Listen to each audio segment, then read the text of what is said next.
Through you, Mr. Mayor, it is 9 a.m. and the live stream and recording has begun. You may begin your meeting. Right. Thank you, Madam Clerk. Good morning, everyone. Good morning, Council, SLT presenters.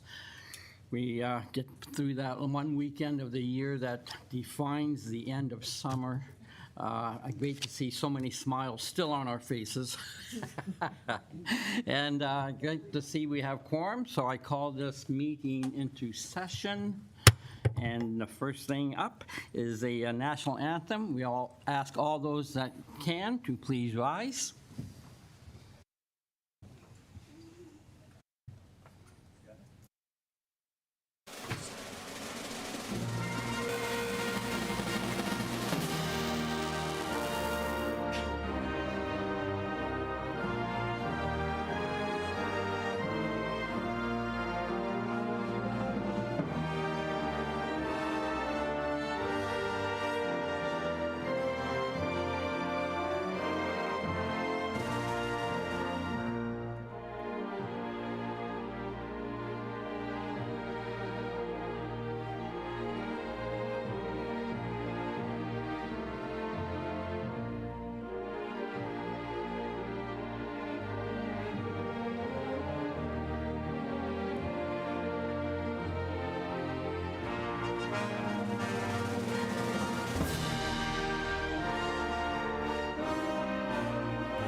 Okay, thank you.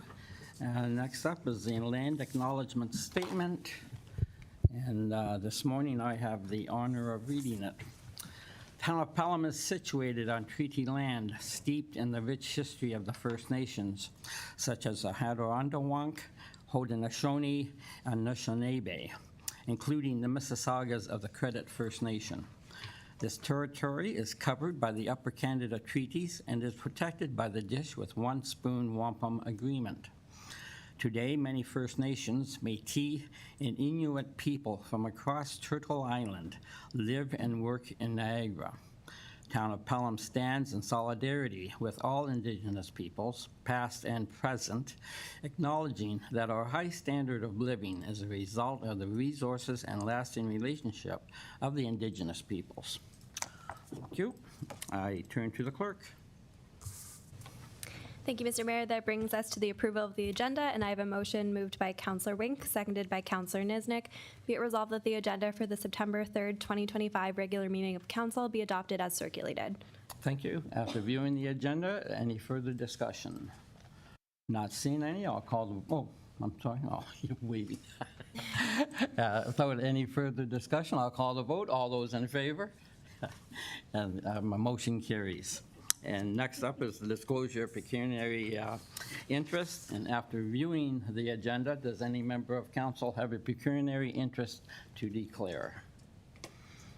Not seeing any, and I ask the clerk to please take note. Thank you, Mr. Mayor. That brings you to item 6, and we are joined this morning by Brian Wilkie, CEO and President, and Suzanne Wilson, Chief Operations Officer of NPEI. And I invite the presenters to the podium. Good morning, group. Always great to hear how the world of hydro is progressing in the Niagara Peninsula. Thank you for presenting. Well, thank you. I think the mic works well. We have a very quick presentation that we're going to do. There's a couple videos that are embedded inside of this.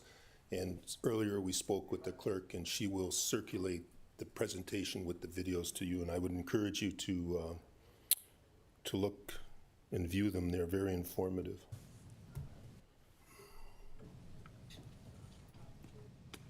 Sorry, I'm just trying to get this. Okay, I'm having a bit of difficulty with it. Sorry.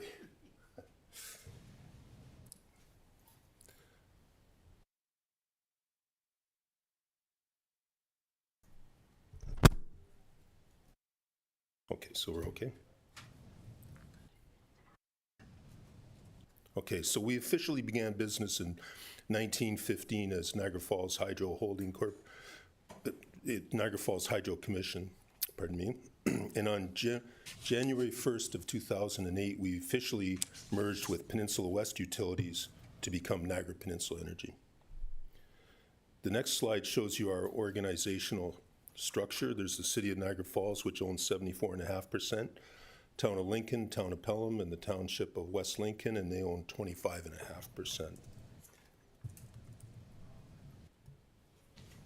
You can see the service territory that we use and operate in. There's shaded blue is our service territory. It's very large, one of the largest in the province. And the next slide is I'm going to introduce Suzanne Wilson, our Chief Operating Officer, and she'll walk you through all this kind of statistical information and anything like that. So thank you. Good morning, everyone, and thank you for having us today.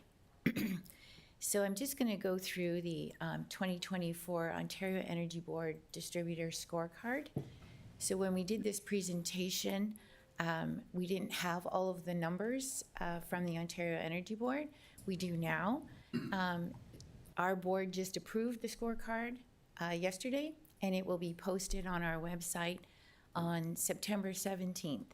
So all LDCs in the province will be posting their scorecard. So I'm just going to walk you through a few of the OEB's performance categories.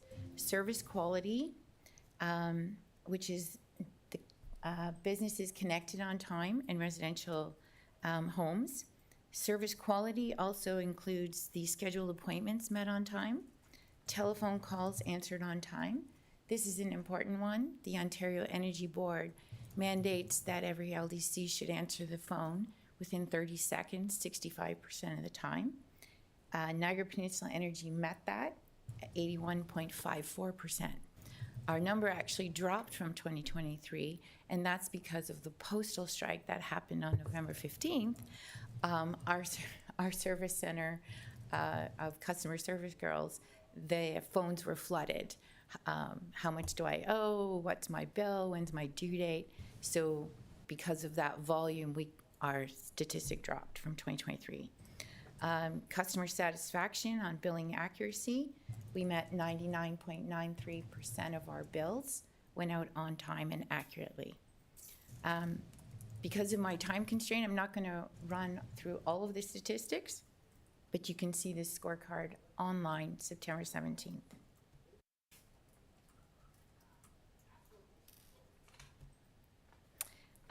So by the numbers. So Niagara Peninsula Energy owns and maintains 10,745 transformers. We also own and maintain 4,600 circuit kilometers of line. And we have 5,529 commercial customers. Of that, 729 are considered large commercial customers where their usage is greater than 50 kW. We own 25,000 poles, and we maintain 25,000 poles. And we have 53,483 residential customers.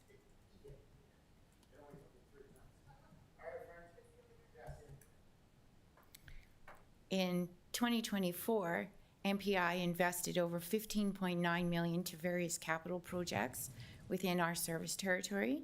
Our total capital expenditures from 2020 to 2024 were $87.6 million. Some of the projects include customer system access, and what that means is a customer can call up and they want to upgrade their service. Municipal line relocation, new subdivisions, a distribution station rebuild, overhead rebuilds of our poles, system renewals for poles, transformers, kiosks, switchgears, and meters. These types of investments are vital to maintain a safe and reliable source of energy in our growing service territory. These investments allow our communities to grow by supporting projects such as the new transformer station, which we are currently going to build in the town of Lincoln, subdivisions, businesses, schools, and the new South Niagara Hospital.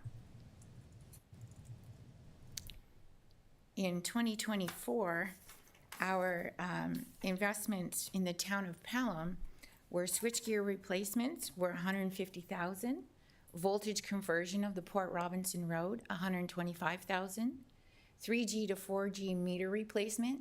This was a project that was not budgeted, but Rogers had informed us that they're no longer going to support the 3G network, and we had over 1,100 meters because our meters have the chip inside the meter that we had to replace them. That project is almost complete. New subdivision connections, $100,000, and grid modernization, $25,000. Overall investment is $500,000. In March of 2025, we embarked on a project to launch our new app.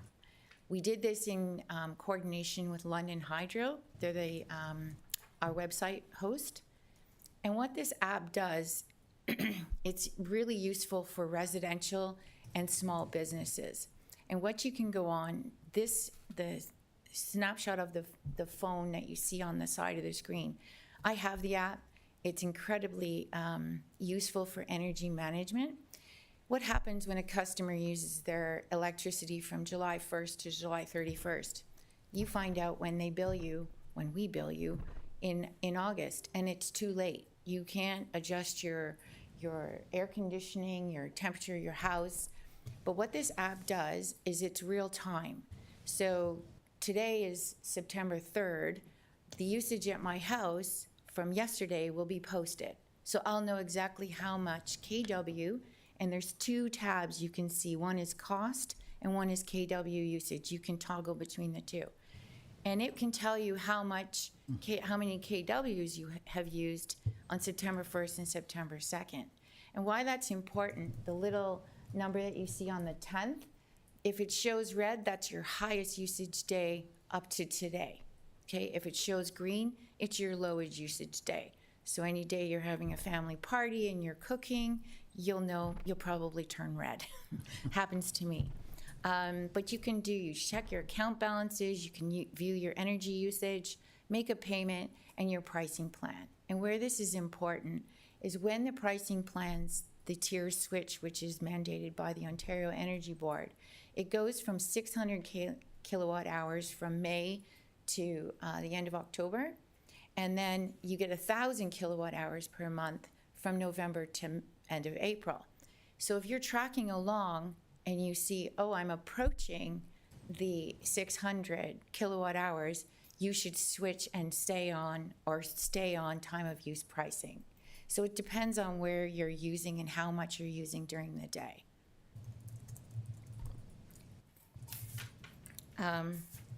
MPI supports the local charities that matter most to our employees.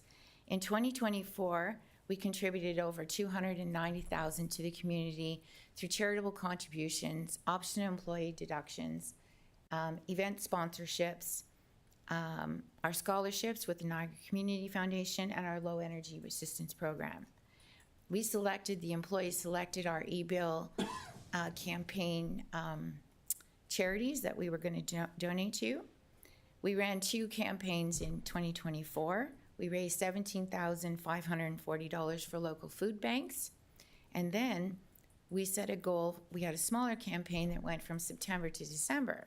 We had a goal of $5,000, and our employees selected the local Humane Society. Well, what happened was the postal strike. And then all of a sudden, people switched to e-bill, which is great, and we raised $43,870 for the local Humane Society. They were thrilled. We also launched a coat drive for Birchway Niagara and a toy drive for Dalton's Wishes.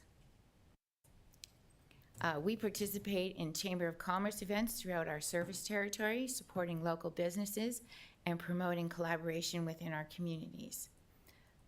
We hold fundraisers and make donations to support our United Way. And every year, we do the $1,500 scholarships for 10 students to continue their education in electrical engineering, power line technician, and any related business study. We also run a kids safety poster contest, which began during COVID, which highlights the importance of electrical safety. In 2024, we did a call before you dig because it's the law. And why we did that was we had a public electrical safety awareness survey done, and we did not score very high on our customers responding to, did they know it's the law to call before you dig?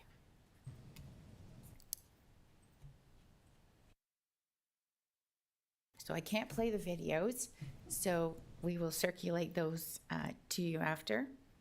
Oh, I think this is going to play. Oh, I thought it. Over my career at Niagara Peninsula Energy, I've seen firsthand the dedication our team brings. Thank you. Brian, you just had to get in there. Sorry. Yeah.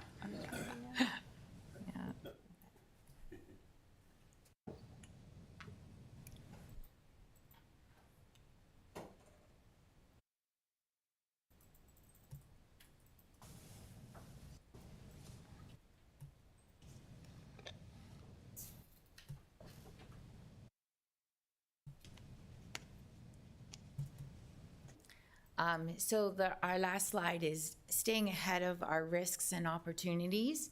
So our risks are, of course, tariff and export uncertainty, cyber threats. Our opportunities are electrification and load growth, LDC mergers and acquisition activity, and of course, the Ontario Energy Board regulatory shifts and any federal and provincial energy policy.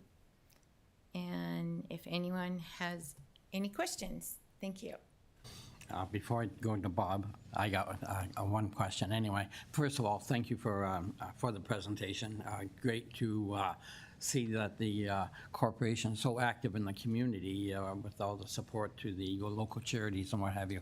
And this, you probably stated this, but I missed it. How many boots on the ground do you have, linemen and what have you? What would be that number? We have 36 power line technicians. Okay. And what we support is the apprenticeship program. So we get most of our power line technicians, we start them right from school. They do co-op terms, and then they come on board, and we train them right from school. Wow, excellent, excellent. Like you say, that's when the map is on the projection, quite an area down in the western part of the region, that's for sure. And not very much in Pelham, but it is what it is. Okay, thank you very much. Councillor Hildebrand, any comments? Thank you. Through you, Mr. Mayor. Yeah, a question with regards to this. We know that the Ontario Energy Board puts out a scorecard on all the utilities. We have 2 electrical utilities in our area. And I'd like you to comment on what the electrical OEB says about our efficiency rating as compared to Hydro 1, and also the average number of hours power is interrupted. Sure. So there's 5 groupings for your cost efficiency. Group 1 is the most efficient LDC. Group 5 is the least efficient LDC from a cost perspective, and that considers your capital cost, your predicted capital cost, and your OM&A, which is your operations, maintenance, and administration costs. So since the OEB implemented the cost efficiency and the scorecard, MPI started out in Group 3, which is where most of the utilities in the province started. In 2023, our cost efficiency we improved to go to Group 2. And what does that mean? So when we do our rate application in between the big cost of service rate applications, which is called rebasing, you get what's called an IRM rate application, it's just small, and you get the Ontario Energy Board's mandated inflationary increase. So if the increase that they put out is 4.5% and you are in Group 3, your stretch factor that they take off the 4.5% is 0.3. So then you would end up with a rate increase of 4.2. Moving to Group 2, your efficiency goes to 0.15. So you would take 4.5 and minus it by 0.15. If you're in Group 5, it takes off 0.6. So we improved in 2023, and we just received the report from the OEB. We maintained in 2024 to stay in Group 2 for efficiency. We've found Hydro One's scorecard from 2023, and they're in Group 4, and Hydro One in 2024 has remained in Group 4. So they're less efficient from a cost perspective. From the perspective of the system reliability statistics, which is also on the scorecard, there's two statistics. One is called SAIDI and one is called SAFE. SAIDI is the duration and SAFE is the frequency of power outages. So in 2024, our average number of hours duration for our customer was 1.65. In 2023, it was 1.45. For Hydro One, the SAIDI duration was 7.5 hours. That's a power outage. The average customer will be out 7.5 hours. For us, it was 1.45 hours across all of our customers, and we have 59,000 customers. SAFE, which is the frequency, in 2023, just to keep comparative, we were 1.17 frequency, okay? Hydro One was 2.82, so almost more than double. In 2024, our SAFE is 1.05. We don't have Hydro One's 2024 yet. Thank you for that information. Let me bring it down to a more practical application. What does it cost to put a pole in the ground? I know that from my experience just over a year ago on Hay Street, Hydro One put a pole in, and that resident was being charged $40,000 to put a pole in. So I think our number at NPI is 20,000, but I'm not sure. Depends on the complexity of the pole. It's anywhere between 10 to 15, 20. Right. So basically half the cost. I was shocked when that occurred to one of our residents on Hay Street near Pancake Lane. No, yeah. And they were too. Yeah, quite a difference, that's It for is. sure. Yeah, Thank you so much. Great presentation. Thank you. thank you. Any other questions or comments on the presentation? Deputy Mayor Eckert. Thank you, Mr. Mayor. I'm glad you informed me that on Thanksgiving, when I have 45 family members there, I'm turning red because I'm using more hydro and not because they're there. That's so correct. I'll take it easy on them this year. I'm with the other guys. Sorry. So I know your stats by heart, believe me.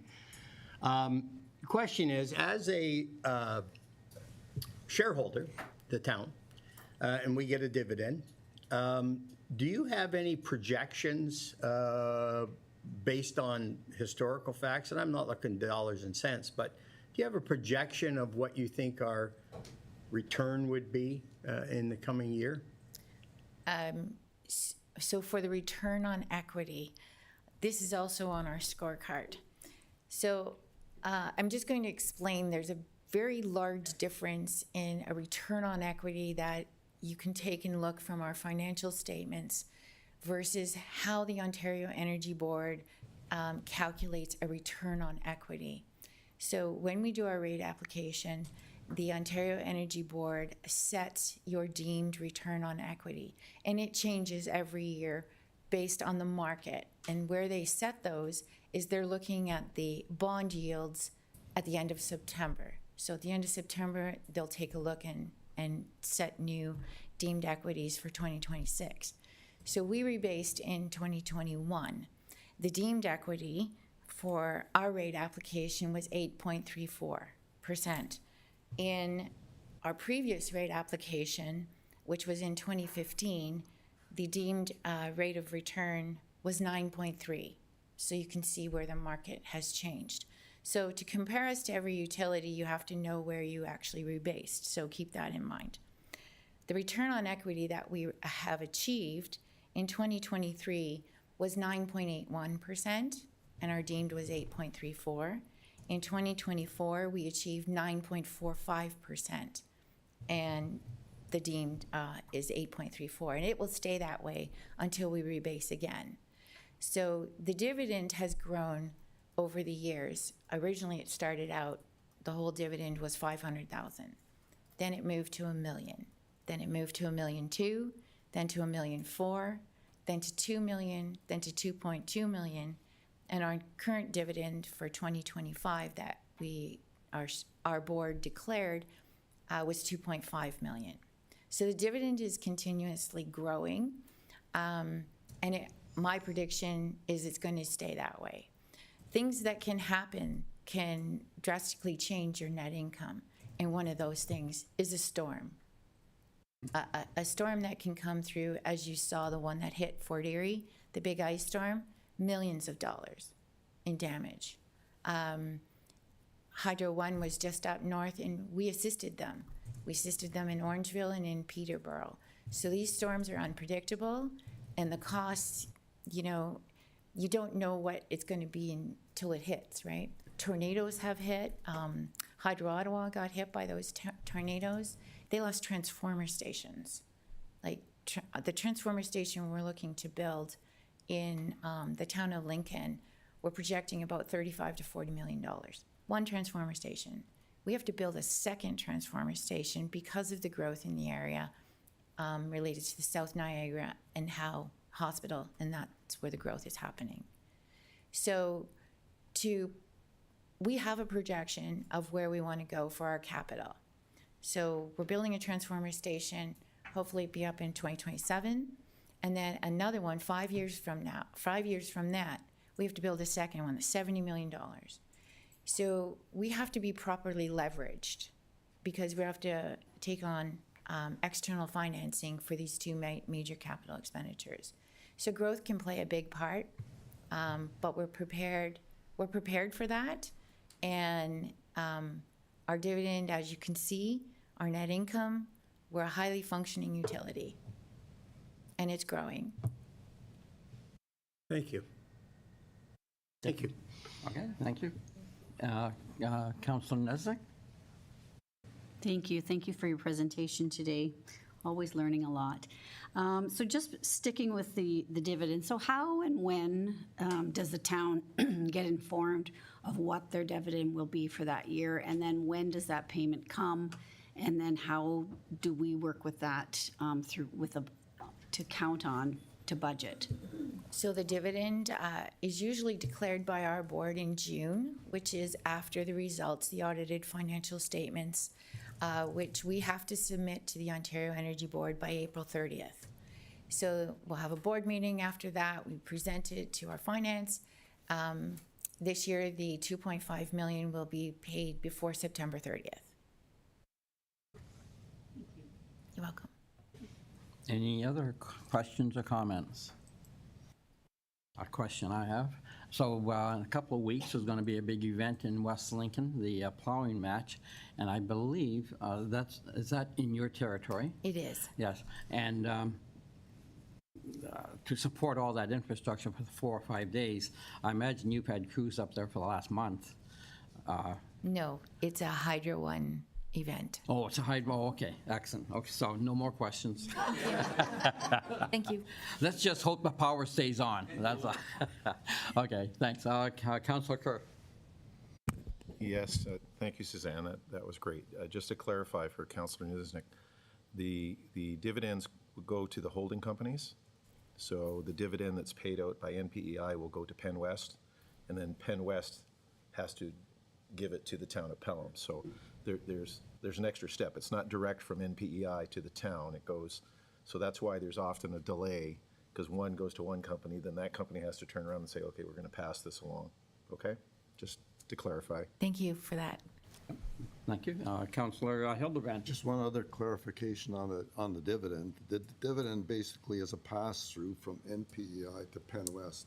And as a Penn West board member, we basically just approve it and it's divided by the shares shown on the organization chart. So we don't keep any of the money really at Penn West. Okay, thank you. Any other comments or questions? Not seeing any. Again, thank you for a very informative presentation this morning, and we look Thank you. forward to a letter in June. Thank you. Thank you. Thank you, To Mr. the clerk. Thank you, Mr. Mayor. I have a motion moved by Councilor Hildebrand, seconded by Deputy Mayor Eckert. Be resolved that Council receive the presentation from the NPEI providing a 2025 update for information. To you, Mr. Mayor. Thank you. Any other comments or questions? Not seeing any. I'll call the vote. All those in favor? I see none opposed. Motion carries. Have a good day, everyone. Thank you, Mr. Mayor. That brings us to our next presentation this morning by Mr. Stephen Seuss. I'll invite the presenter to the podium and remind him that he has 5 minutes for his presentation. Welcome, Stephen. Mr. Mayor, thank you for allowing me to join you today, and thank you to Sarah Leach for all her hard work in preparing this very important delegation on Indigenous reconciliation. Mr. Mayor, as you know, I'm the state of emergency advocate for mental health, homelessness, and addiction, and you have my respect and admiration for the way that you have fought for this state of emergency. I am eternally grateful for your hard work on the matter, and it is very important to our Indigenous people that this state of emergency grow and that we get our voice to the province, and I am doing that through the parliamentary assistant to the Solicitor General coming up on my show, Advocates with Stephen Seuss. And I've extended an invite to the fire chief, Chief Lindberner, and hopefully maybe Sarah Leach will put her in the hot seat. Are you going to let the chief do it himself? You're going to give him all the pressure? So today I want to talk about Indigenous reconciliation. I'm asking council to move and support a motion on many actionable items that are very precious to the Indigenous community. These are things that we need. And when we invest in Indigenous services, the Indigenous people who run those services at FENFC or NRNC, they prove that they run them cost effectively, and they prove that they make every single dollar count. And with the rate of Indigenous people who are criminalized, I am asking for council to give them their chance in the community and support more funding and programs for Indigenous people who are criminalized. As you may know, I'm a Métis person on my paternal grandfather's bloodline. My family name is Millette. So I would love to speak to all of you about Indigenous reconciliation and mental health and homelessness and addiction and all the issues that are affecting my community. I'm here to stand up for them today, and that's what I'm prepared to do.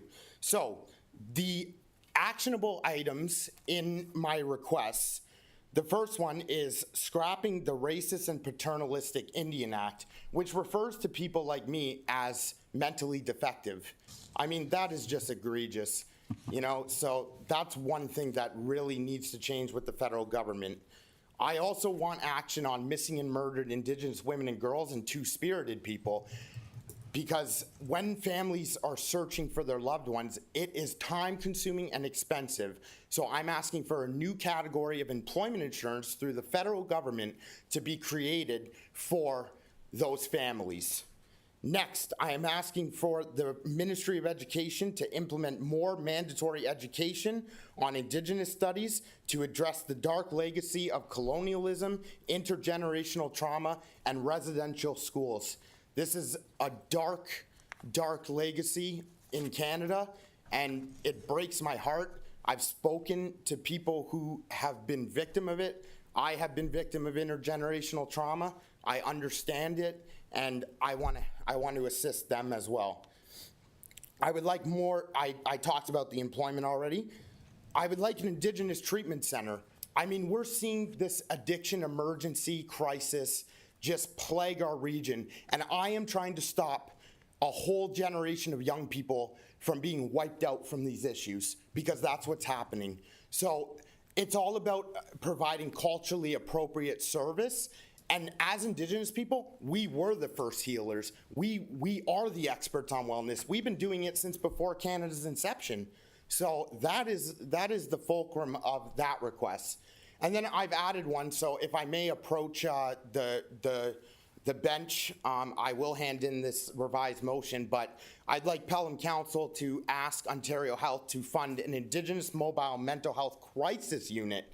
And that would be run through the various agencies in the Indigenous community in Niagara. And then I have a bunch of people I want to CC on it. So Pelham Council, like I said, I'd love to get to know you, and I would love to build an important relationship. And I would love for Pelham Council to be a leader and a pillar in supporting Indigenous reconciliation, because together we can. And I'll take any questions. Okay, Stephen, thank you for making the presentation. Before I turn over to the CAO for comments, I know that this council is, if we haven't signed it, we're getting close, I believe, to an MOU with the Niagara Friendship Center. Is that correct, Mr. CAO? Yes, that is correct. So Stephen, my, and I'm not putting you on the spot here. I think these Go ahead, Mr. Mayor. commendable. But do they know, I mean, you're here actually speaking on behalf of them.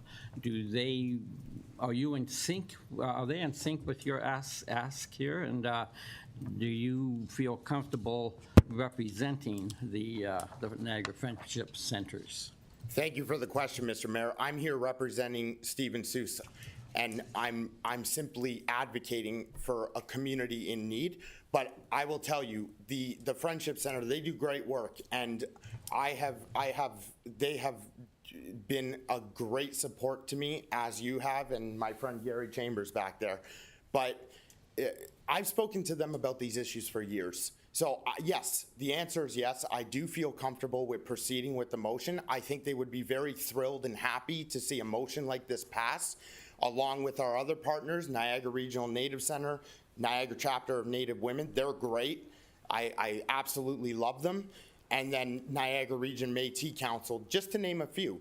So it is important that we get action on this, because the issue of Indigenous reconciliation, as you may know, is often ignored in the political scope. So 40 Year Native Friendship Center joined me when I advocated for the Indigenous Mobile Mental Health Crisis Unit to Ontario Health. And they went to bat for it, let me tell you, because they understand that by implementing this idea, we can show other service providers, we can share with other service providers our knowledge on tradition of healing.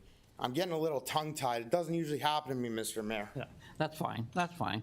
I guess I'm a little surprised that you're insisting that reconciliation is being ignored by the political wing. In the last 10 years, I think you'll have to agree that the steps that we have taken as a society in recognizing past wrongs and taking steps to correct them have been numerous and very great.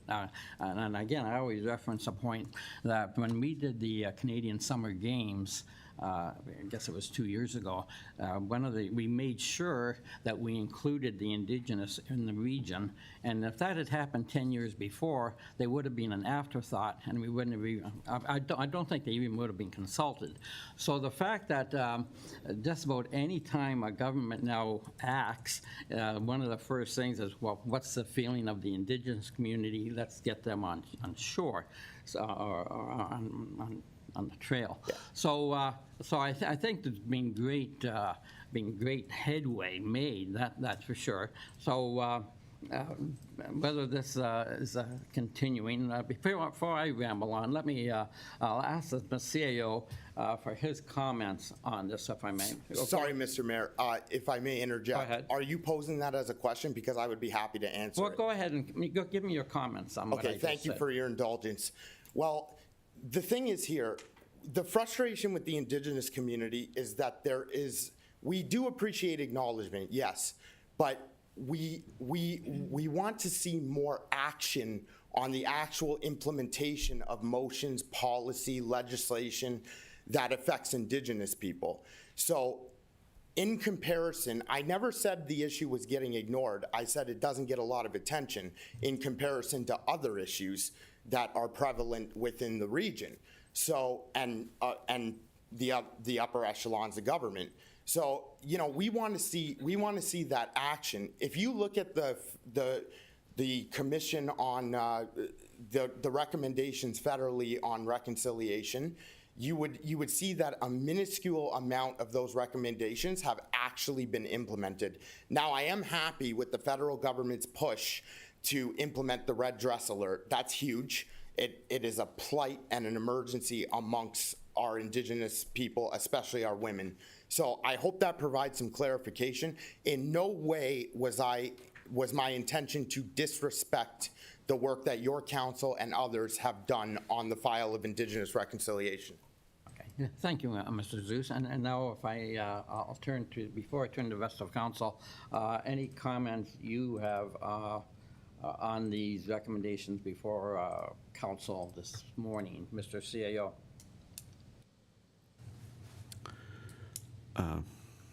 The timing of this delegation is an awkward one for this corporation. It would be my recommendation to council that you receive the delegation and make no further motion at this point in time.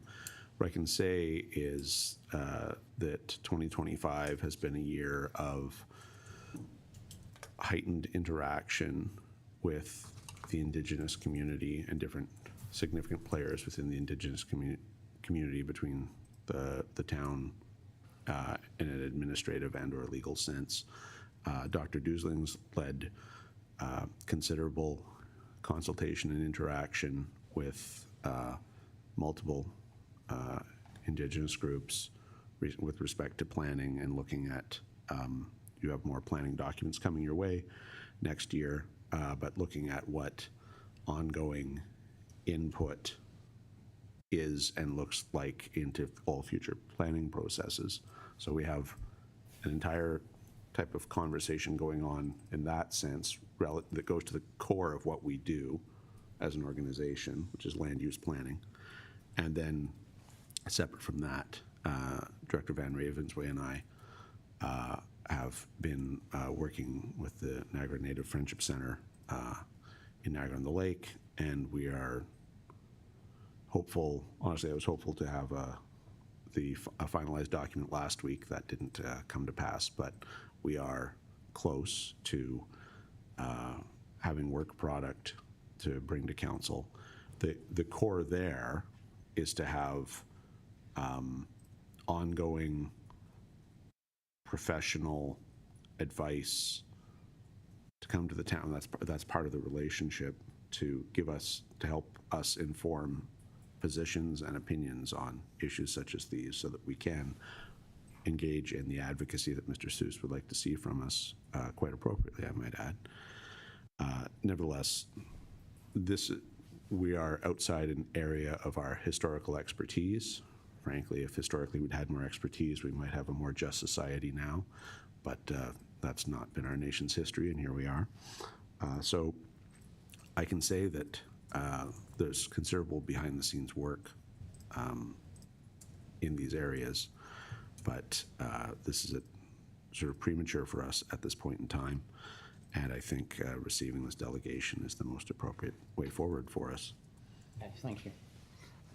On that note, I'll open up to council. Any comments or questions from member of council on the presentation to Mr. Zeus? Now I see Council Nesnick. Yes, thank you, Stephen. Your passion is evident, and I appreciate all the work that you're focusing on on these topics.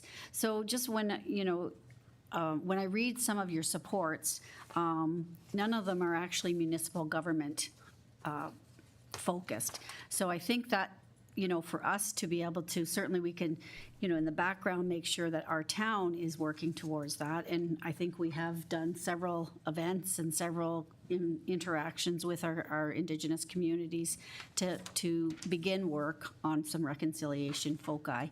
And I do, when I read through them, I can now, and you're right, 10 years ago, I probably would not have been aware of any of these issues. So I appreciate that now. I think that it is more in the news and it is coming to the forefront. Being an educator, certainly our social studies curriculum never touched on those topics. However, now I do know that those are in our education curriculum, and those are topics that are being addressed both in grade 5, grade 7 and 8, and then in high school. So probably due to some of the advocacy work that you and other folks are doing, that has come to the forefront. So I just want to thank you on that. I don't really have a question for you, just keep working hard, and we'll work through our agencies as well and make sure that we have a better Ontario for all. Mr. Mayor, I know it may be out of place, but may I respond to the councillor's comment? Yes. Okay. Yeah. I really appreciate that, councillor, and I thank you for your work as an educator. It is the educators who stood up for my state of emergency effort. And I appreciate CAO Cribb's comments but he talks about expert advice, and I'm somebody here who's providing you my expert lived experience on the matter.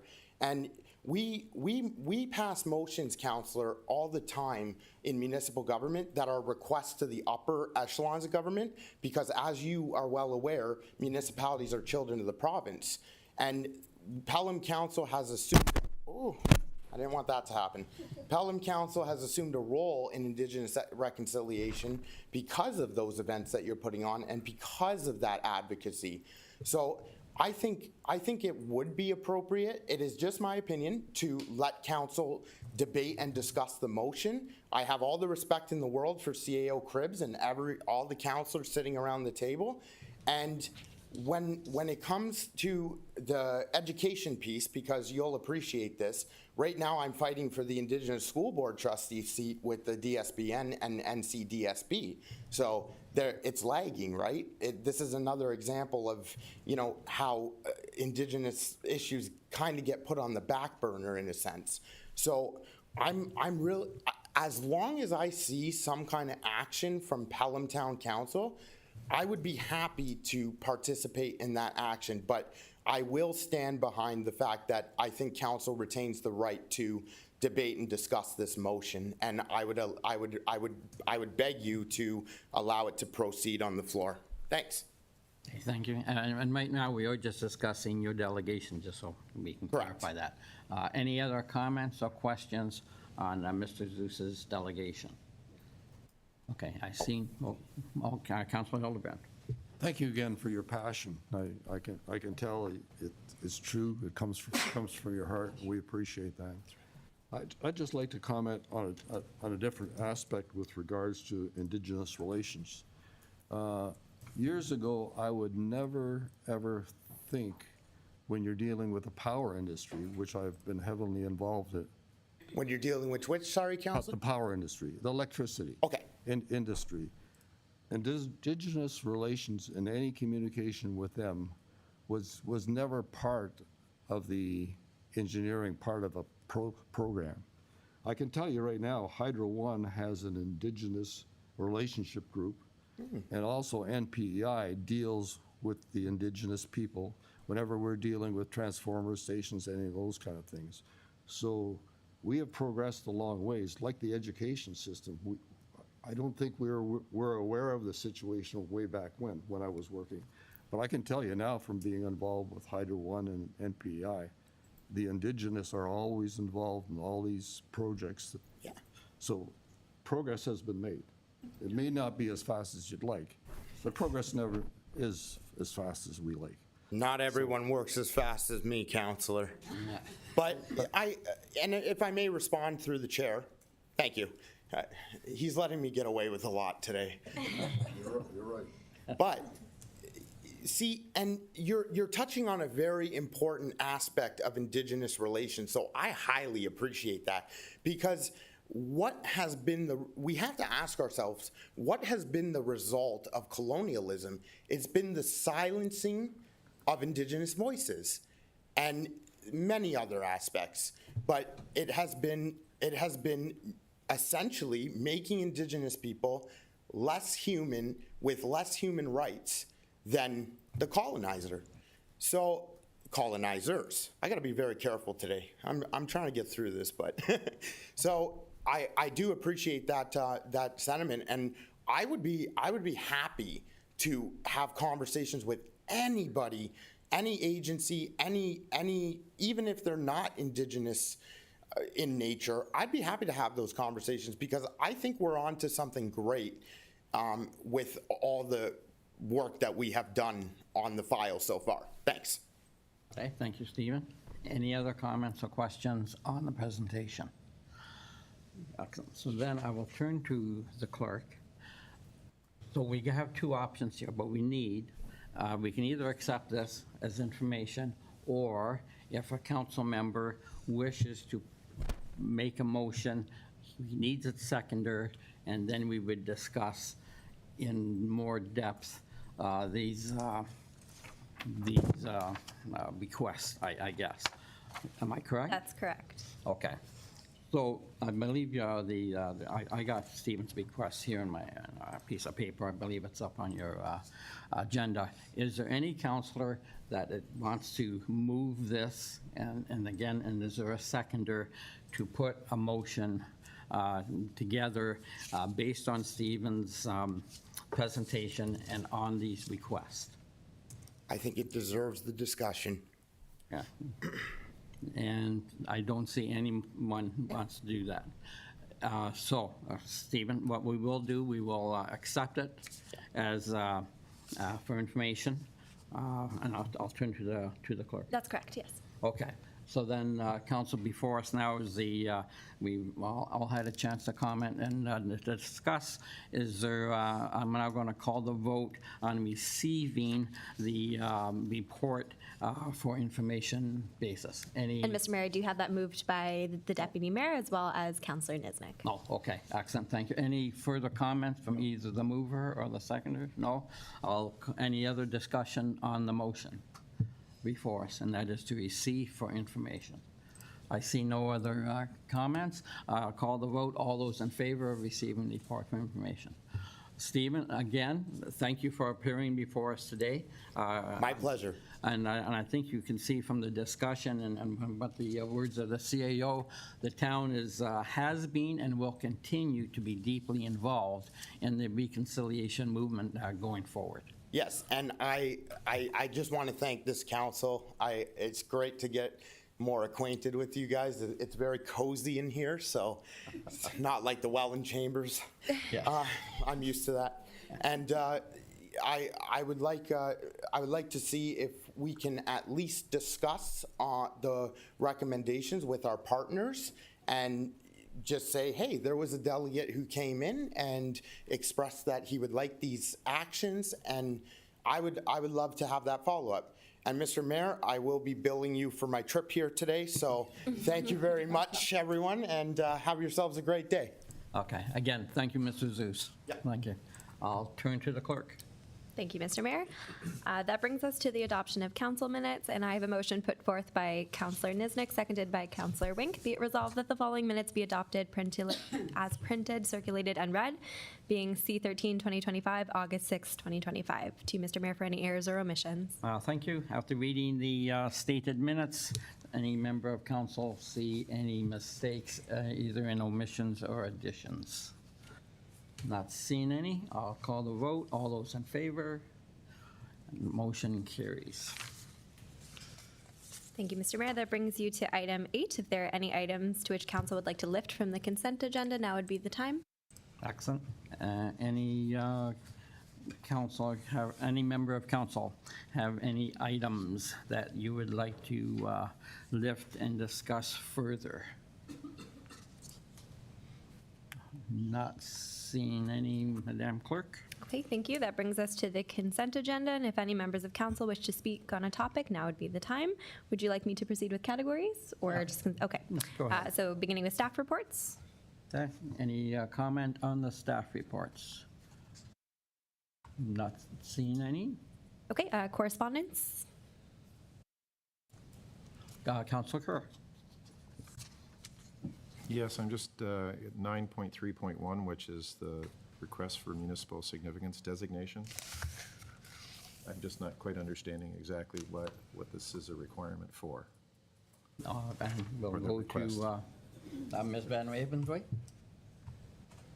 Through you, Mr. Mayor, the concerts serve, they have a bar, they serve alcohol, and for them to receive their permit from AGCO, they need the municipality to agree that the events are municipal significant event. Councilor? Okay, so it's strictly about getting an alcohol permit. Yes. Yep. That's correct. Okay. And while we're on that subject, is this the same group that ran it last fall? Through you, Mr. Mayor, yes, it is, and it's been very successful. Yes. It's a great community event, and it's ran by the volunteers. And I can see no issue with not supporting it. with Yes. And I support. believe every concert they had last year was sold out, I believe, in the fall. Yeah? That's true. Excellent, thanks. Any other, Councilor Kerr? Is this attached specifically to the Sonic Records people? Or is this something that would, in perpetuity, relative to the location of the facility? So if a different group came in and wanted to operate the same thing, but it was a different organization, would they have the same, or would they have to come back to council? To Ms. Van Ravensway? Through you, Mr. Mayor, this is specific to this event ran by these volunteers. And if there's another event, you have to come back and ask again. It's because it's a municipal hall. Thank you. Council, good. Thank you. Any other questions or comments on staff reports? To the clerk. And then advisory committee minutes.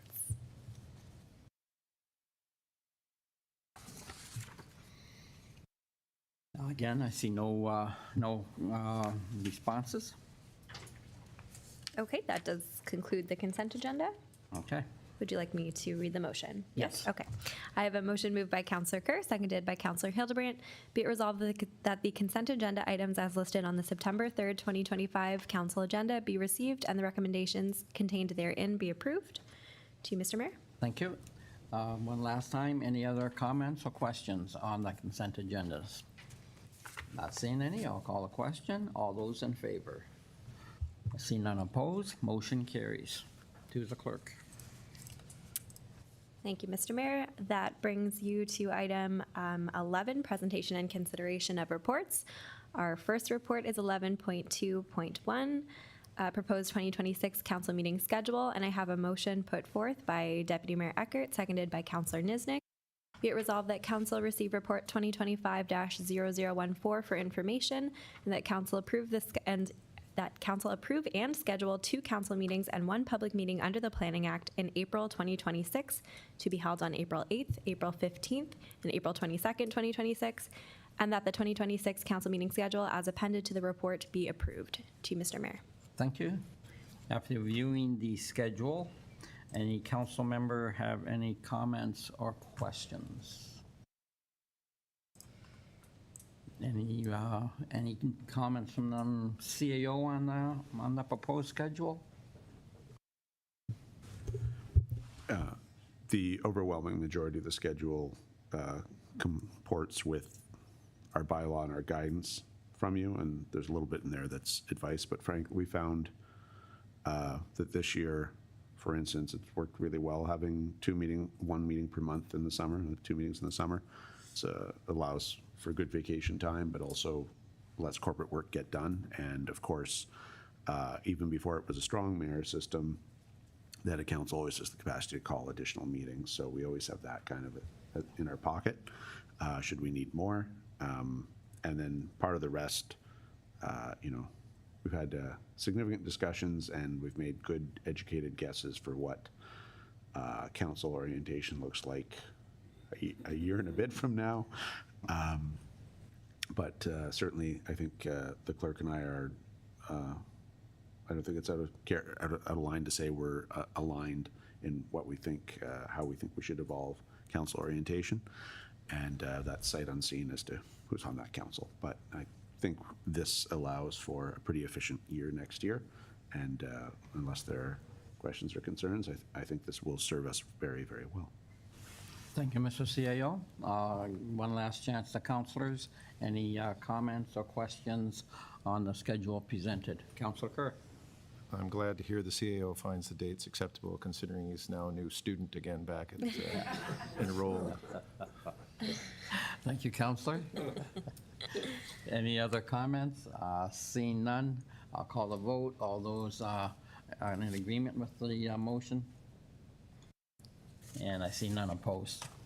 To the clerk. Thank you, Mr. Mayor.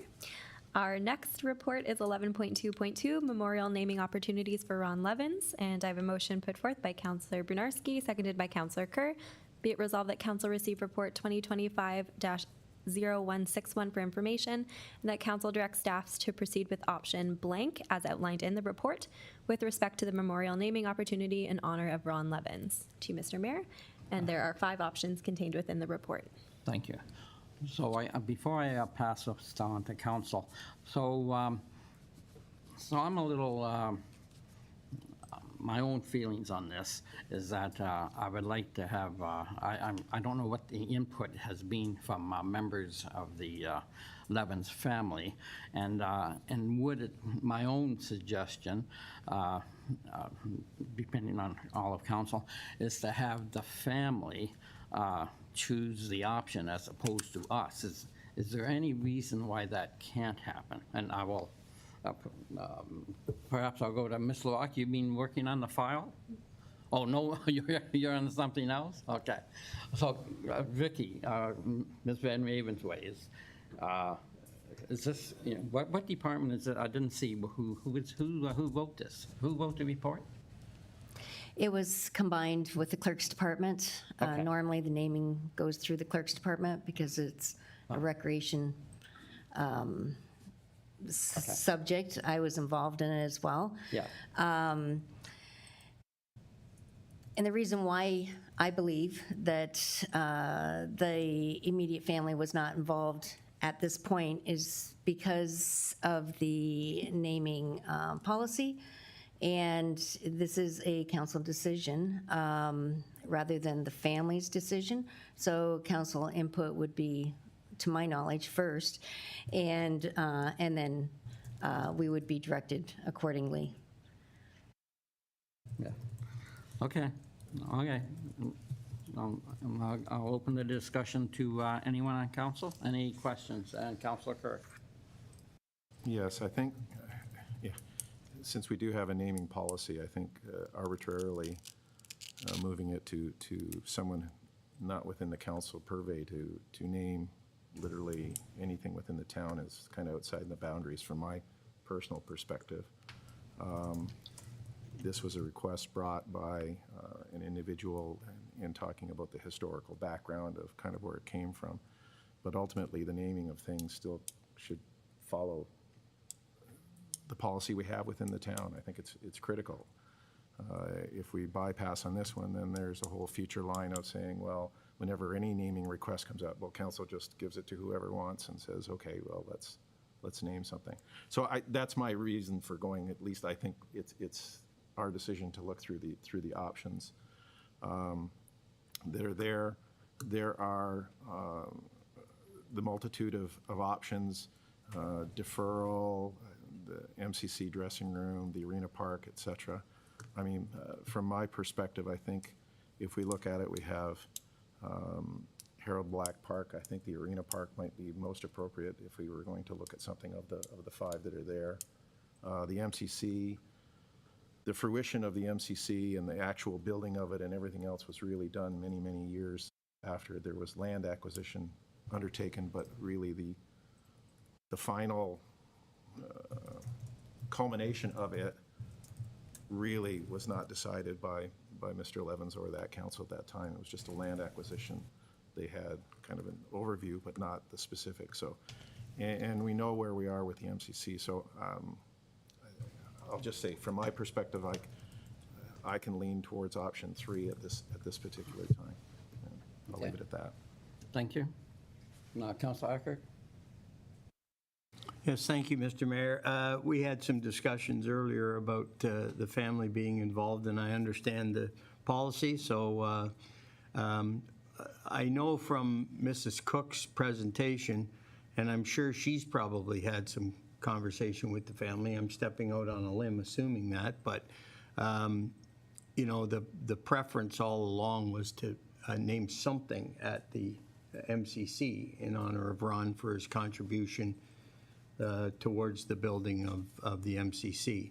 And in our discussion earlier, we have to be careful because we have people that have made financial contributions to the MCC have their name up in certain areas. And so if we start getting into infringing on those rights, we could run into a problem. So my first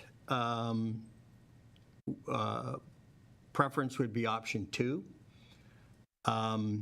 I think that satisfies the desire of Mrs. Cook and perhaps the family of naming something at the MCC without infringing on any naming rights.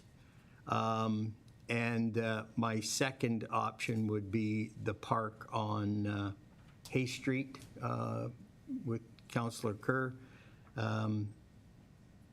mainly because I don't want to wait. I don't want this to be hanging out there forever and, you know, it gets forgotten about and then years later it never happens. So my preference would be option 2, followed by option 3. Thank you. Okay, thank you, Deputy Mayor. Councillor Wink. Yes, thank you, Mayor. I'm going to throw another option in there, and I'll put my rationale, and that's option 4. Reason being, whether townspeople look back at it and said, well, he was responsible for spearheading the purchase of this land, and some people didn't like it, and other people, in hindsight, love the idea. I would like to think that we could dedicate a portion of that land acquisition to honor his foresight on this, and I would suggest that we look at option 4 because that is the piece of land that's part of that acquisition piece. Okay, thank you, Councillor. This side, Councillor Nesnick. Yes, thank you very much. I'm in agreement with my councillors across the aisle over there. I think option 3 or 4 would be wonderful in order to honor Mr. Levins. I think the option 3 is a great decision because it's there, it's already in place. He spent many, many hours at that location as a hockey coach and as a very important member of our community throughout while that arena was in existence. And I think it's there and it could be done and then it could be posted. My concern, I also do like the option 4 with the future East Fonthill Park because he was instrumental in acquiring that land and he did have the vision that a new arena was needed. He spearheaded the actual, okay, this arena is just about at the end of its life. We've got to start thinking ahead. He knew it wasn't going to happen probably during his term, but he did have the foresight to move forward and acquire those lands for our town. So I'm comfortable with that as well. My only concern with that is that future East Fonthill Park is when will that happen? And I just worry as well that it would maybe be another 5 to 10 years before that park comes into existence. So that's why I'm leaning a little more towards option 3. I'm not really in favor of the MCC dressing room, just because if I think about myself personally, I would not want a dressing room named after me. So that just doesn't, yeah, note to self. No, thank you. Not that I'll ever get anything named after me, but if it was going to happen, please not a dressing room. So, and then the other ones are good options. But I think the Arena Park, because we can get it done, it doesn't have a name. It's always just been called nothing, other than it was the Hay Street Arena. So, but I think Ron Levin's park there would be a nice honor for him. And I would hope Ms. Cook would be in favor and supportive of that as well. But irregardless, I guess it is our decision. So there we go. Those are my thoughts. Thank you. Thank you. Any other opinions? And Councilor Hildebrand, please. Thank you. Through you, Mr. Mayor, I'm going to throw out another option. My option is to follow the policy and defer the naming rights. And with regards to the old arena, soccer field and place tennis court that we have there, I had a developer a while ago approach me wanting to pay to get his naming rights on that field. So things get complicated when we start putting naming rights on things like that.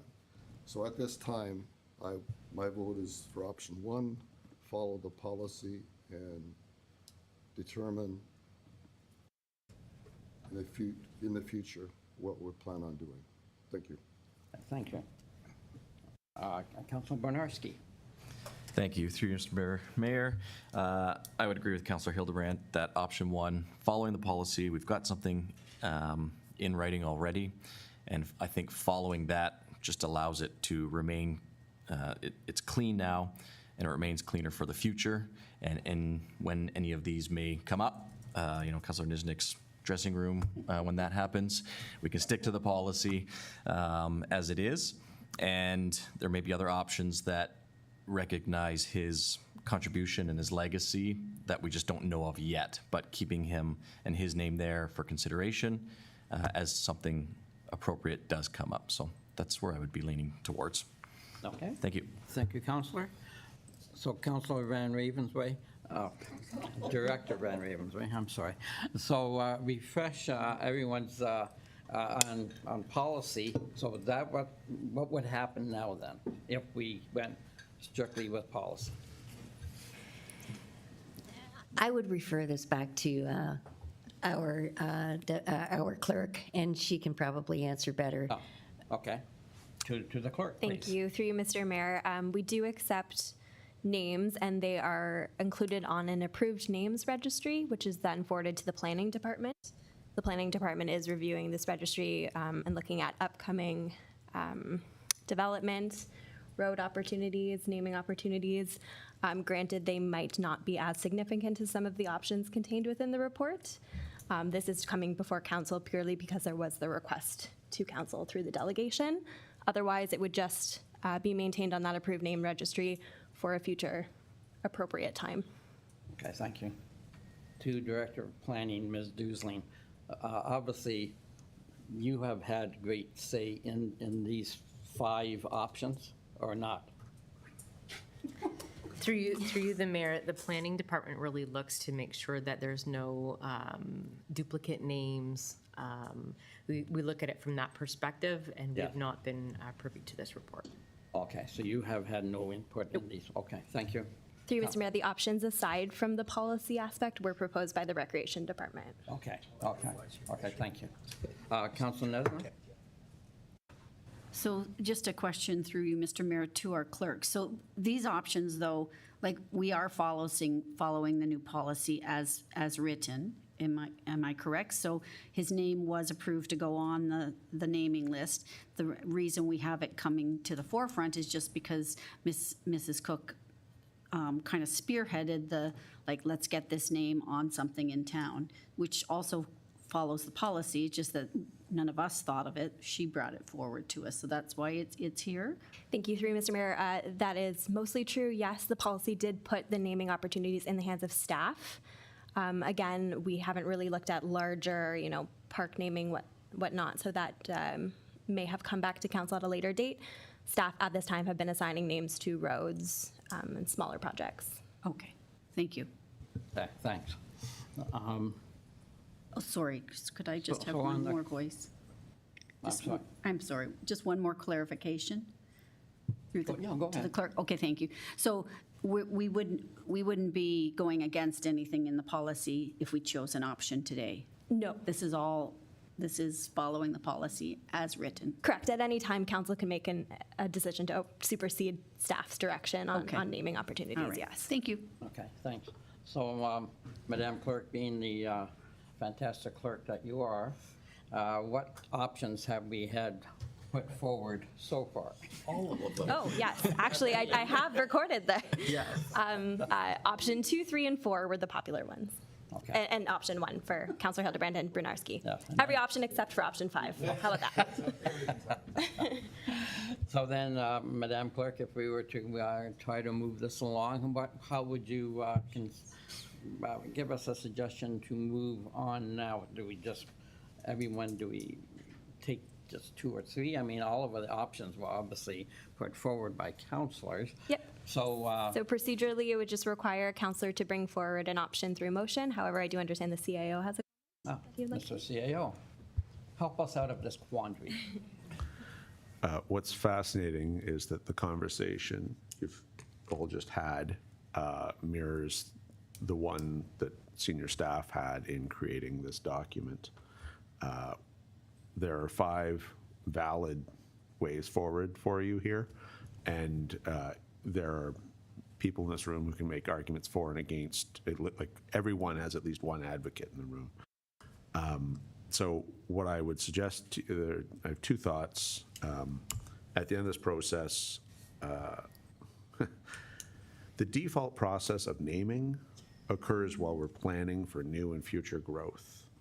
Where the policy does a poor job, as it would in any other municipality, is in dealing with things that already exist. So we have a park in town without a name, because colloquially, people used to just talk about going to an arena that doesn't exist anymore. And that is something corporately we need to fix. This community deserves a park with a name on it. What that name should be, I can't tell you. Ultimately, I think at the end of the day, it's for you to tell us. But that need not be the option you pick today. However, as a task, I think we need to name that park. Stepping back from that, what I would do here, were I in your shoes, is I'd actually do it through the negative. Although we always try to do motions in the positive, I would motion to remove a couple of get it down to 2 that you like. Because if otherwise the next person that speaks is I like options 2 and 3, and you're going to be focused on that. Why don't you start by removing things that seem like second-class ideas? And then I think hopefully you'll coalesce around some, because not that our opinions matter, but as a leadership team, we thought all of these have some merit and weren't really inclined on our side to try to reduce further. So I exactly understand where you're coming from here. But why don't you aim at taking out a couple, and then the 2 or 3 that are still standing, I think you could have a really good conversation about. Okay, thank you. If we go with that guideline, but go ahead, Councilor Wink. So using that guideline, before I do that, which director voted for number 4? Because you're my favorite director now. So. Anyway, just listening to the conversation of the counselors, there's 2 counselors that are wishing for number 1, but I think there's 4 of us that want to do something at this point in time. So I'd like it to make a motion to limit the choice to number 3 and number 4. Okay, and is there a seconder? Councilor Kerr, you will second. Okay, and before we discuss the motion, Councilor Wink, any other words on that motion, on 3 and 4? No, well, I'll just save that for the next motion. Oh. Okay, Councilor Kerr as a seconder, any comments? I concur with Councillor Wink in that there seems to be a sense of moving forward with this rather than deferring. The majority of council, I think, is feeling that way, so that's why I can support going to these. I wasn't in support of 1 or 2 because it's an existing facility that's had naming right, blah, blah, like there's just a long thing going with that. So that's my rationale. Okay. I can open up to the rest of council. Comments on the motion before us, which is voting on 3 and 4. Can council live with, and so if you can live with voting for either 3 or 4, you vote for the motion. If you think that there should be another one, then you don't support the motion, and we'll go through it again. That's any comments on this, Deputy Mayor Eckert? Yes, especially after my esteemed colleague's comments, there doesn't seem to be much support for option 2, which was my first choice. But I did have option 3 as my strong second choice. And after listening more about 4, I think that I could live with that, and hopefully the family could as well. So I would support that motion. Okay, thank you. Any other comments on the motion before I call the vote? Councilor Bernarski. Oh, my mic is still on. Sorry. Through you, Mr. Mayor. I would agree with Councilor Wink now that I don't have the option for my option. But, number 1 would have been for future naming rights. I would have thought number 1 would have been cleaner. However, seeing that option 4, it is a future park. And as Councilor Niznik said, when does that happen? But number 1 would have been the same. When would that happen? 4 will happen. And as Councilor Wink mentioned, Mayor Levins was attached to those lands and the acquisition of that. So I can certainly live with option 4 being on this vote.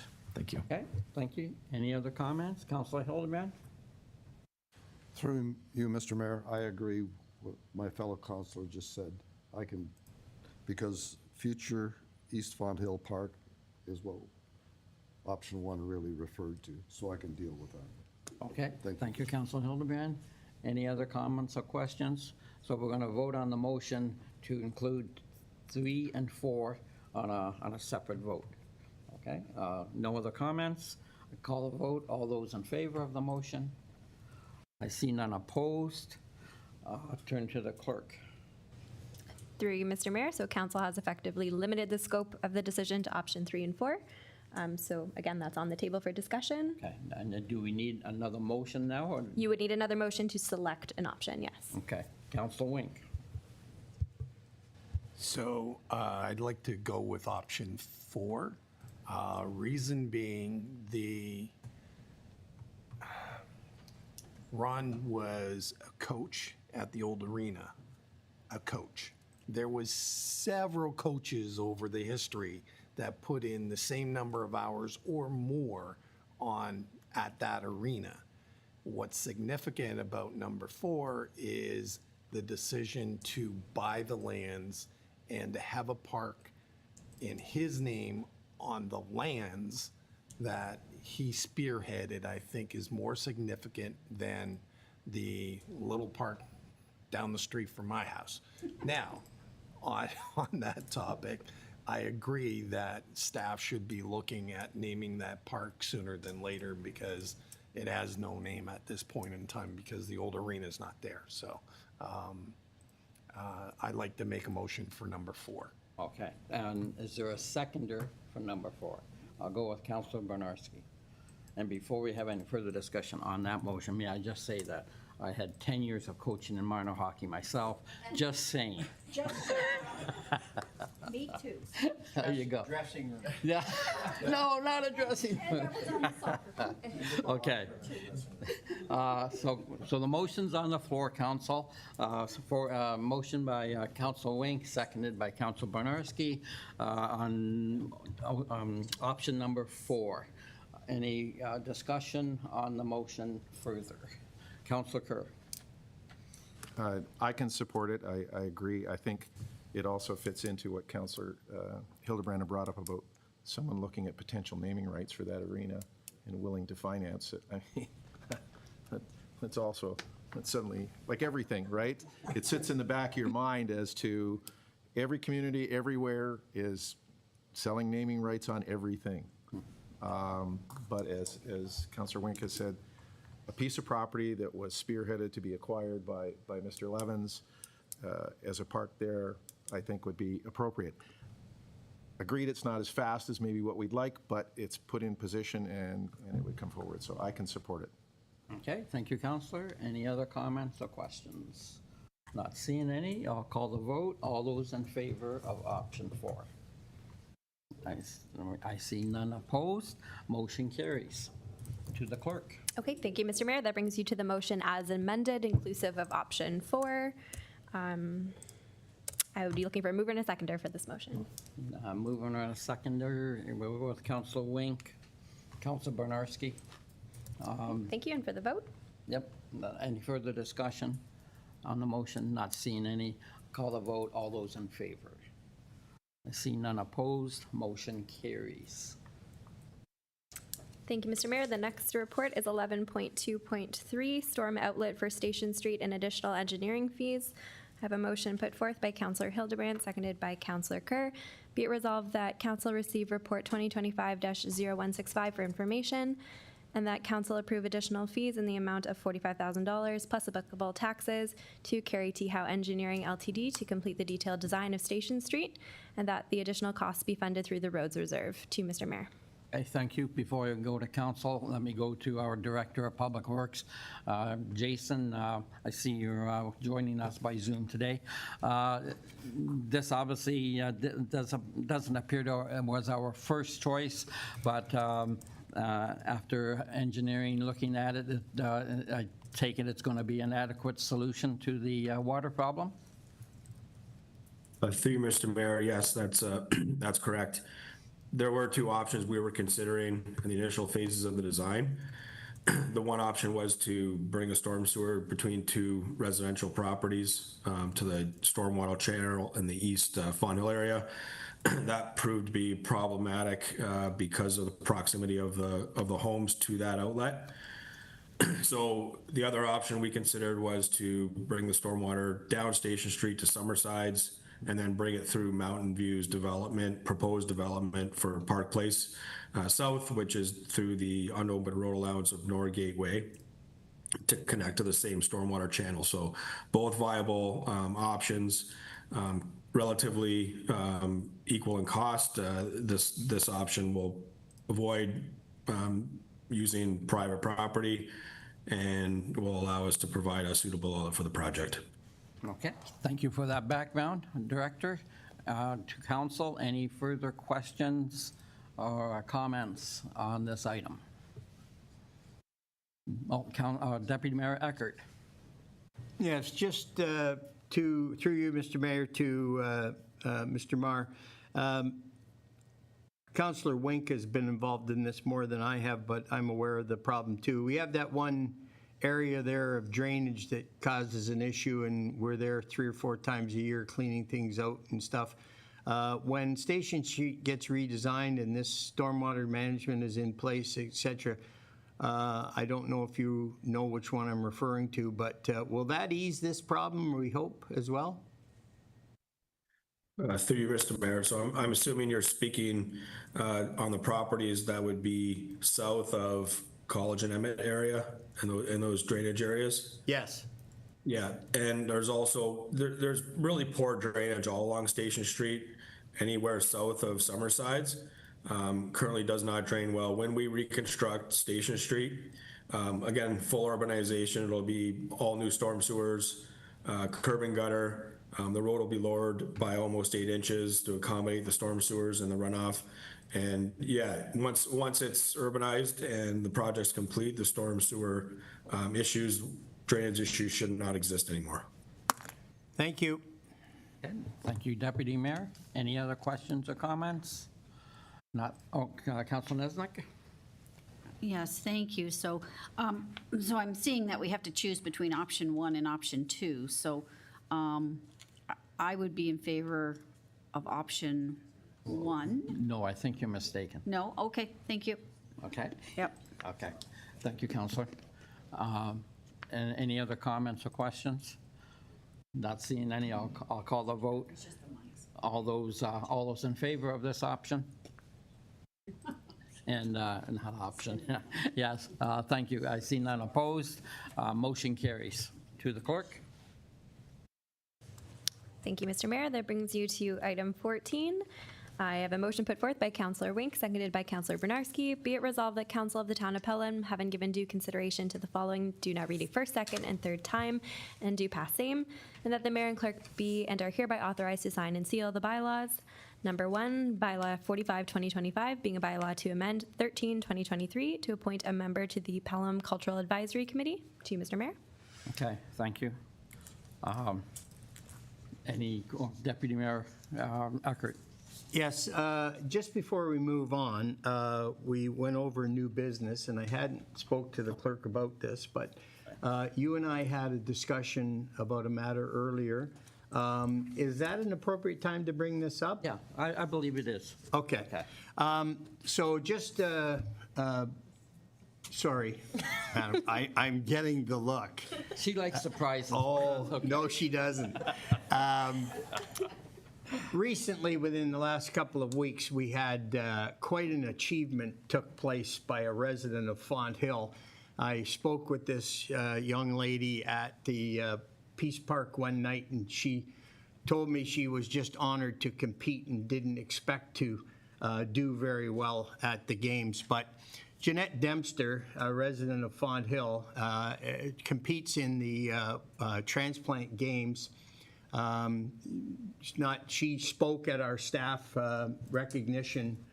We know she's a heart transplant recipient. Jeanette competed in the World Transplant Games recently in Germany, and maybe she was understating her abilities, but she managed to come home with 2 golds and I believe 2 silvers and set a world record in the 50-meter backstroke. I think that we have had on occasion honored both young and older people of all ages here in the town that have made some major achievements, and I think that the town should consider acknowledging Jeanette's achievements, not only for herself, for transplant recipients around the world, but also for our little town of Pelham, putting us on the map. So that's my suggestion, my comments, and with council's approval, I think that something appropriate could be arranged. Thank you. Thank you. Madam Clerk, what would be the correct way forward? Thank you. Through you, Mr. Mayor, I can confirm that we are trying to get Jeanette here for the next meeting in September. So we've reached out and to allow council to honor her. Okay. Deputy. I apologize. No, no problem. I want to get on your beds. That is true. Oh, I know. So Deputy Mayor Eckert, hearing what the clerk just said about trying to get this lady before council, that goes with what you're saying? Exactly. Thank you very much. Okay. I should have known she was way ahead of me. So. And never let this happen again.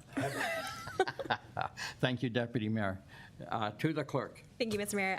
We do have a motion on the floor related to the bylaw 45-2025. Yes, indeed. Any questions, comments on it's item 14 we're doing now, right? Correct. Yep, okay. On item 14, any questions or comments? Not seeing any. I'll call the vote. All those in favor? I see none opposed. Motion carries. Thank you, Mr. Mayor. That brings us to 15 motions and notices of motion, and Councillor Hildebrand does have a motion this morning. Would you like to read that into the record? Thank you. Excellent. Madam Clerk.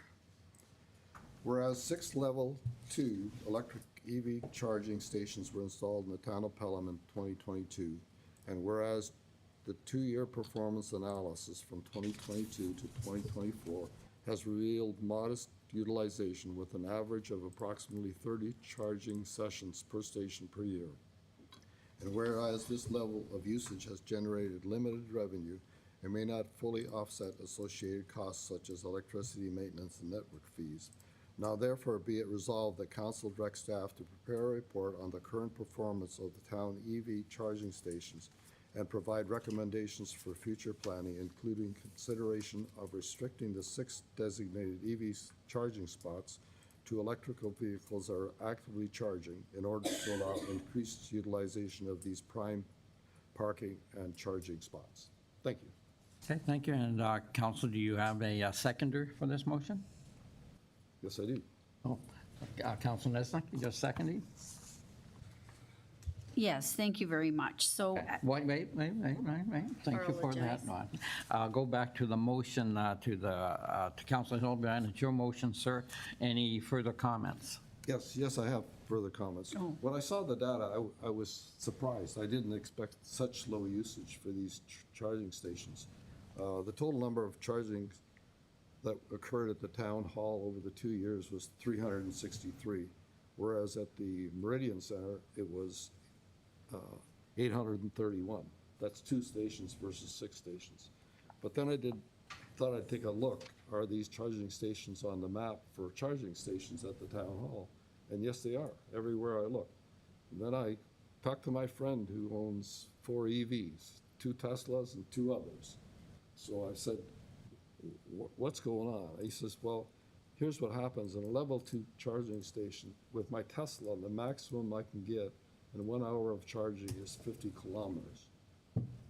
So that's not very much. So he said, if people that are going to a level 2 charging station, they are going to look at places where they're staying overnight or they're having a meal or extended periods.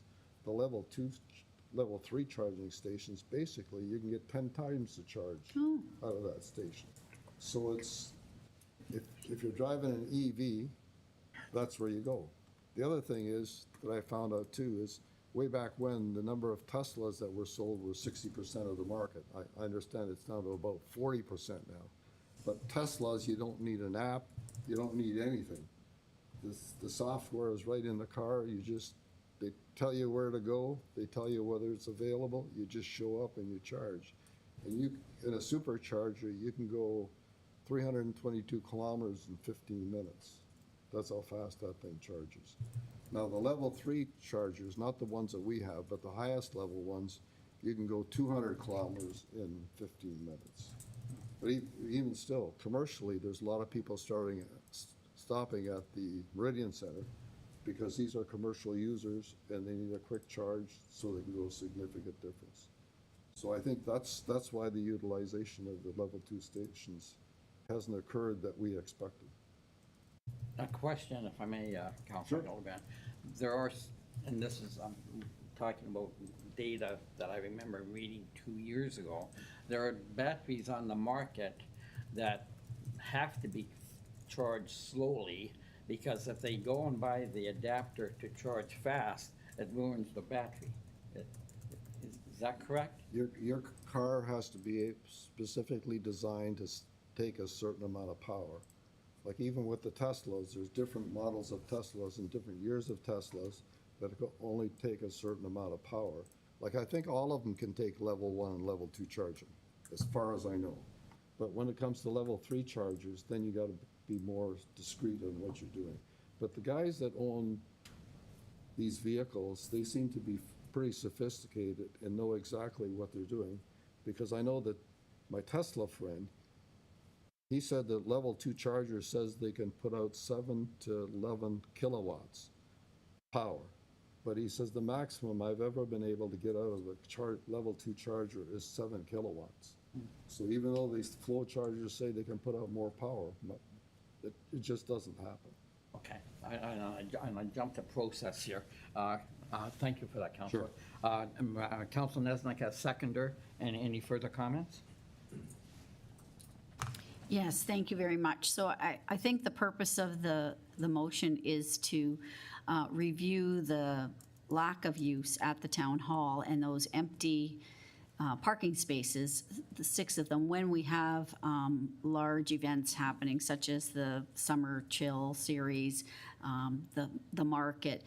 Is it possible that you allow or put a cover over those EV stations to allow gas-powered cars to park there? Because our parking is very limited here in the area. So I think that is the, there they sit empty most of the time. And so can we use it more effectively, those parking spaces? Yeah. Okay, thank you. Thank you. Now open up to all of council. The motion is before us. Any comments or questions on the motion? I guess if I may, I'm all for the staff report. I think that's a great idea. I guess I can imagine that the first person that invented a wheel, there wasn't very much need for that wheel other than what he had. But luckily, he didn't throw the idea away because it wasn't getting used much then.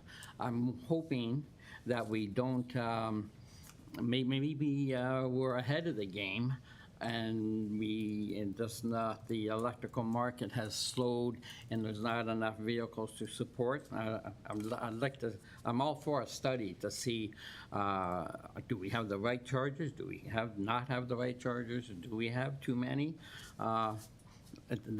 Everybody seems to agree that the future, and I don't know if I'm 100% behind that being EV, but whatever, maybe we just don't have enough electric cars in Fond Hill yet. But I fully support this study, so I'm going to be in favor of it.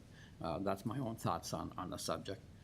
Any other comments or questions from staff, from council? Okay, not seeing any, I'll vote on the motion presented to us. All those in favor? I see none opposed.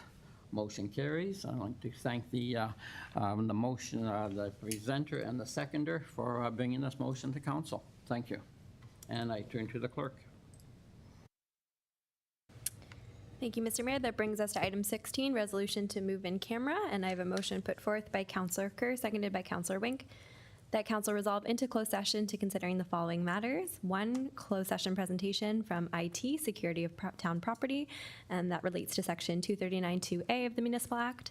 Item 2, closed session report, intergovernmental relations, advice that is subject to solicitor-client privilege, as per 239(2)F. Item 3, closed session report 2025-0197, administrative tribunal update, litigation or potential litigation, as per 239(2)E of the Municipal Act. Item 4, closed session report regarding Ward 2, a proposed or pending acquisition of or disposition of land as per section 239(2)C, advice that is subject to solicitor-client privilege as per section 239(2)F, and a position, plan, procedure, criteria, or instruction to be applied against negotiations as per section 239(2)K of the Municipal Act. To you, Mr. Mayor. Okay, thank you. Any questions? If not, I'll call the vote. All those in favor of moving into in camera? Motion carries. And as we do so, I will call a 5 or 10 minute break. Thank you.